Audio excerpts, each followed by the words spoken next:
I'm Lisa-Skye for Bent TV, and today I am with Stacey Korfiatis. Hello. Hi. And we are talking about a topic that's very close to your heart and brain. Queer bodies are atypical, ? Challenging modern Western beauty standards. So that's what my painting work is about, Lisa. Because you are a painter. I am a painter. I think bodies tell the story of our existence. You know, they're basically a map in terms of the scars, the wrinkles, the freckles. Oh, I love that.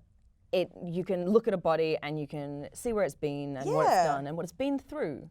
And I think that we have a really limited idea of beauty, particularly when you consider that your body is the vessel that allows you to experience everything. So my painting show, Atypical, has involved about 20 volunteers who've all modelled for me, and I am painting all their bodies. They're all, almost all women who are mostly queer, one way or another, and who all identify as having a mental or physical illness or disability. Yeah. So it's pretty interesting. I fit within that category, so that's kind of, what I care about. For myself, like I'm in my late 30s now, and it took me decades of like undoing the social conditioning of, you know, like my folks and just everyone, and like, you know, being a fat chick and not wearing sleeveless anything until my 30s because I was like, oh no, they'll all stare because of my arms. I don't care anymore. I'm very attractive. Well, that's excellent. But it does take a lot of time to kind of, to undo all that. How did you find the models? How did they negotiate this space with like bodies that because did they define their bodies as non-normative or? So I put out a call out that said, look, I'm looking for people, you know, who'd be interested in this practice. This is what my work looks like. This is what I want to talk about. If you think you meet the brief one way or another, like please come talk to me. And most of the people who contacted me, you know, had a disability or a mental health issue that they had either been diagnosed with or, you know, self-identified with, or something, you know, a bit different about themselves. There goes my hair. And, you know, that most of them did meet the brief. So a lot of people had sort of connective tissue issues, which meant that they were using mobility aids, but it wasn't something you could see just by looking at them, because we're talking about something internal. So it was really interesting to meet all these people and then hear what they had to say about themselves and how they thought they met the brief. And I think maybe there was only one person that I turned away, and I didn't turn them away per se, but who sort of didn't quite fit what I was working on at that time. But they were all really generous with their time and their bodies, and I just tried to make them feel comfortable.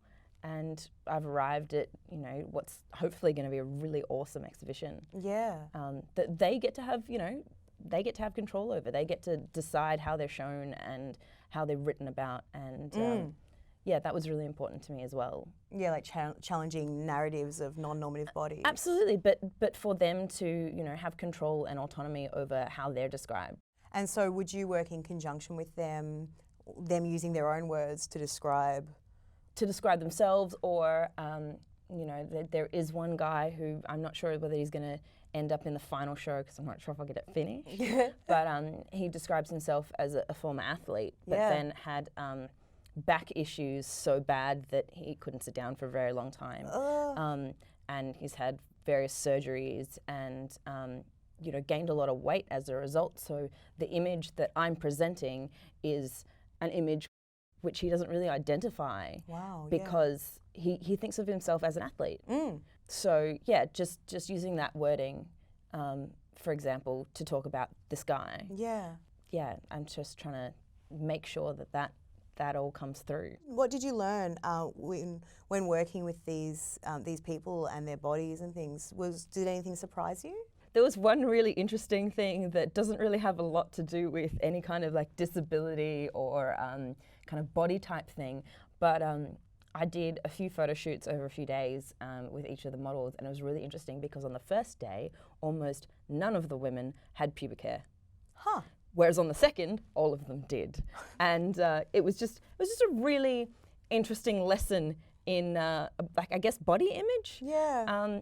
Because I didn't give these people any instructions about how to present themselves. Yeah, but they felt that they needed to groom. Well, maybe that's what they always did. I don't know. Yeah, look, I like to rock a manatee. But it was just really interesting. It was something I didn't expect. Yeah, yeah. I would assume that people would need to like feel the need to do up their body in some way. Did you give them a brief about like just come as you are beautiful, yeah?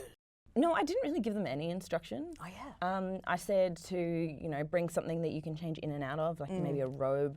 I explained to them that there are a few bathrooms and things, and I made sure there were spaces that they could be where I wasn't present, so if they did feel uncomfortable, they could move away or they could leave. And even then on the day, I had them come in and I re-explained the whole process and said, we can chat, we can, put some music on. Not just whack your top off, let's do art. Yeah, exactly. And, and it depends on the person. Yeah. There are a few people who were just like, spring break, yeah. And there were others that took them a bit to get into it. Were people funny about scars or like, other bits of their body that they'd been told were kind of, other? I don't think they didn't seem to be. I guess I'd already described the brief to them. Yeah. And they had approached me. Yeah, yeah. So there was only one or two people that I directly approached about, participating. Otherwise everyone volunteered. So I think they sort of already had an idea of what they were expecting. Yeah, right. Yeah. Cool. Well, the exhibition will be shown somewhere in September. Yeah, that's correct. Excellent. Do you have any final thoughts on bodies and our beauty standards? Well, I think it would be really boring if we all looked the same. Yes. So this push to kind of meet a certain standard is kind of silly. No. Many shapes, long and tall and short and fat, yes. Well, otherwise we'll all be fighting over the same two gorgeous idiots. And the same two gorgeous garments. Correct. She said femidly. Okay, Stacey, thank you so much. You've been watching Bent TV and I've been Lisa-Skye.